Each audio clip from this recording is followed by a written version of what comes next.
Salman traders and farming में welcome. Weavers, ये हमारे असील मुर्गियों के चिक्स हैं।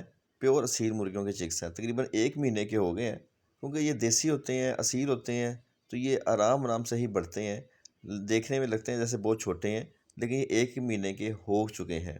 सर्दी काफ़ी ज़्यादा है, लेकिन ये कि ब्रूडर की ज़रूरत नहीं है, क्योंकि माँ जो सी है वो रात के वक्त इनको अपने परों में गर्म रखती है।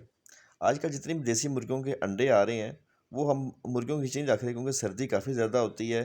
तो मुर्गियां सही से हैच नहीं करती, और अगर बच्चे निकल भी आए तो वो सर्दी में निकाल बचाने बहुत मुश्किल हैं। इसलिए हम लोग खा लेते हैं। और बत्तखें जो सी हैं वो तकरीबन साल में एक दफ़ा ही अंडे देती हैं, और बच्चा भी एक दो ही निकालती हैं। बच्चे इसके बहुत प्यारे लगते हैं। और असल में बतखें रखने का मकसद ये था कि ये फार्म की हिफाजत बहुत अच्छी करती हैं। कोई गैर बंदा आ जाए तो ये बहुत शोर से शोर मचाती हैं, चाहे रात का टाइम हो चाहे दिन का टाइम हो, तो चौकीदार और हम लोग अलर्ट हो जाते हैं कि कोई ख़तरा है। बाकी जो मैं ज़्यादातर देसी मुर्गियाँ, असील मुर्गे और फैंसी मुर्गियाँ करता हूँ, वो मैं फ्री रेंज में करता हूँ, जो फार्म पे खुले फिरती रहती हैं। इनसे इनकी सेहत भी ठीक रहती है, और ये बीमारियों से दूर रहते हैं। और खुराक का खर्चा भी मुनासिब ही मेरा रहता है। जो मेरा डेयरी फार्मिंग कर रहा हूँ, उसकी जो अनाज होता है, जो ज़ाया नहीं होता, और ये खा लेती हैं।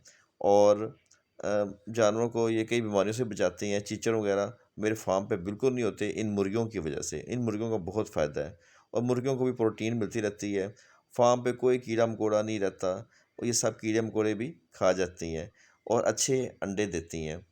और देसी जो मुर्गियाँ हैं वो उनको बीमारी भी कम आती है। वो उनमें क़ुव्वत मुदाफ़अत ज़्यादा होती है, और उनके अंडों की वैल्यू भी ज़्यादा होती है, उन मुर्गियों की वैल्यू भी ज़्यादा होती है, और अच्छी कीमत पर वो सेल होती हैं। उसके अलावा बीच में फैंसी भी हैं और असील भी हैं, और इन सबको मैं लेके चलता हूँ। लेकिन मैं देसी मुर्गियाँ ज़्यादा पसंद करता हूँ। और उसके अलावा मुख्तलिफ केजेस में मैं डिफरेंट ब्रीड को लेके चल रहा हूँ, ताकि ब्रीड मिक्स ना हो।